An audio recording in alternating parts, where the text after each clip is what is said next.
I've got 3 hunting stories for you today that will make you shiver, stories that highlight how little we actually know about what can be hiding in the forest.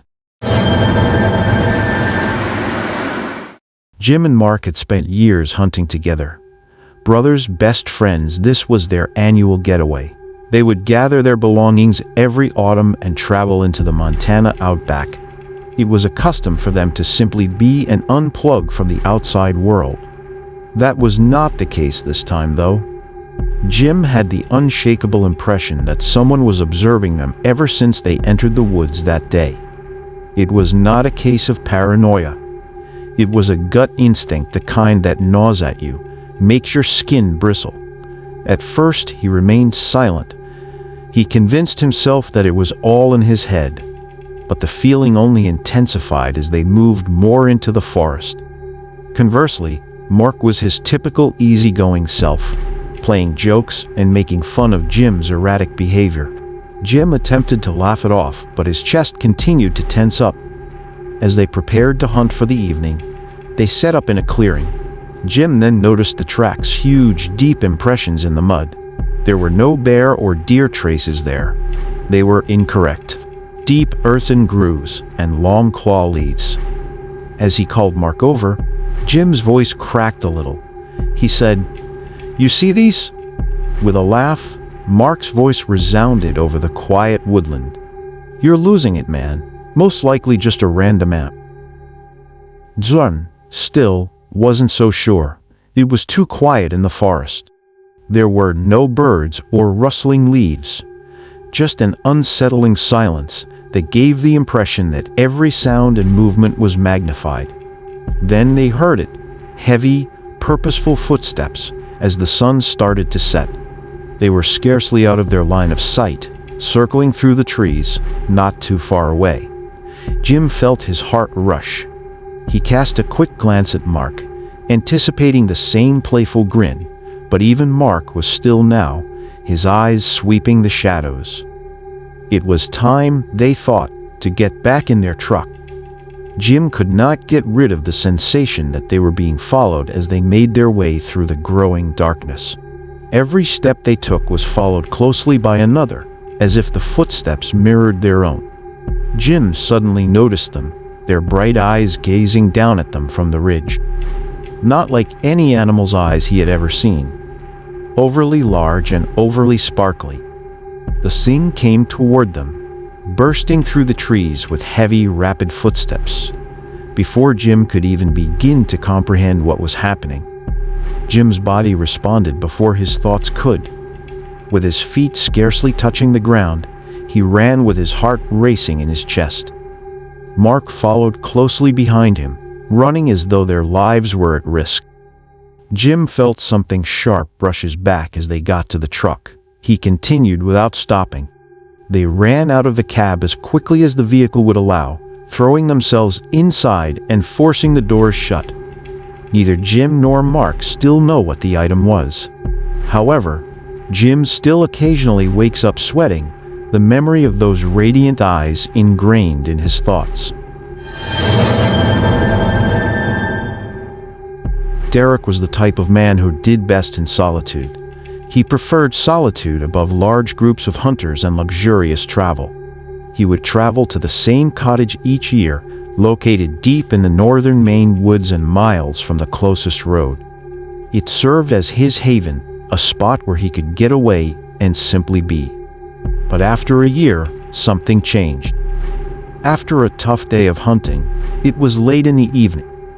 Derek was sitting by the fire, the little but comfortable hut getting warm from the flames. He was at ease and satisfied, that is, until he heard a knock on the door. That was odd right now. Nobody has ever traveled to this point. It had been a while since he had seen anyone. He stepped carefully through the door. An old man stood there in the last of the light. The conditions had worn his clothes torn and thin, and his face was shadowed by a wide-brimmed hat. The elderly man remained silent. Derek felt a shiver run down his spine after hearing those 6 words. "You shouldn't be here." In an attempt to maintain composure, Derek asked the man if he needed help. But the elderly man remained silent. His steps were abnormally fast for someone his age as he turned and strolled back into the woods. Uncertain of what to do, Derek stood there looking after him for quite a bit of time. For the first time in years, his heart raced in his chest, and he felt exposed by yourself. That night, it was difficult to fall asleep. Derek kept hearing the old man's words in his head, "You shouldn't be here." Derek tried to brush it off the next day. He prepared his belongings and moved further into the woodland. But as the day went on, he came upon something he had never seen before, a tiny, old home tucked away in the forest. It appeared old and as though it had been ignored for many years. He was overcome by inquiry. He entered.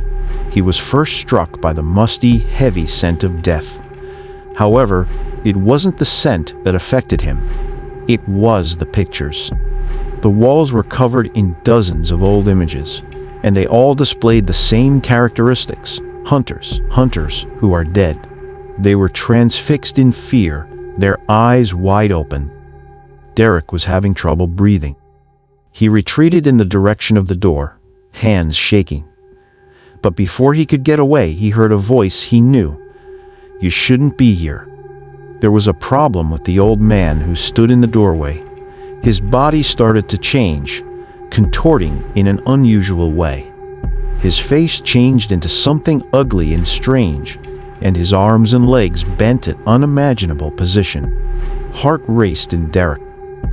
He pulled out his rifle and shot it, but it had no effect. The thing continued to come. Derek ran away. He didn't turn around. Despite his lungs screaming and his legs burning, he returned in some way to his cabin and shut the door. For hours, the creature scratched at the door, but it never got in. Derek packed things and went early the following morning. He didn't turn back.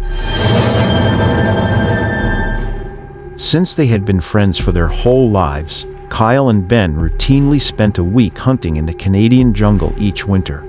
But this journey was not like the others. They'd picked a more isolated spot, away from any cabins or villages. It felt as though the earth itself had forgotten that humans ever existed. After a long day of hunting on the fourth night, Kyle awoke to the sound of someone shouting his name, Kyle. With his heart racing in his chest, he sat up. Ben was not awakened by him, however. Though it shook him, Kyle wrote it off as a dream.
American legend known for its hunger for flesh and its ability to mimic human voices, luring its victims into the wilderness.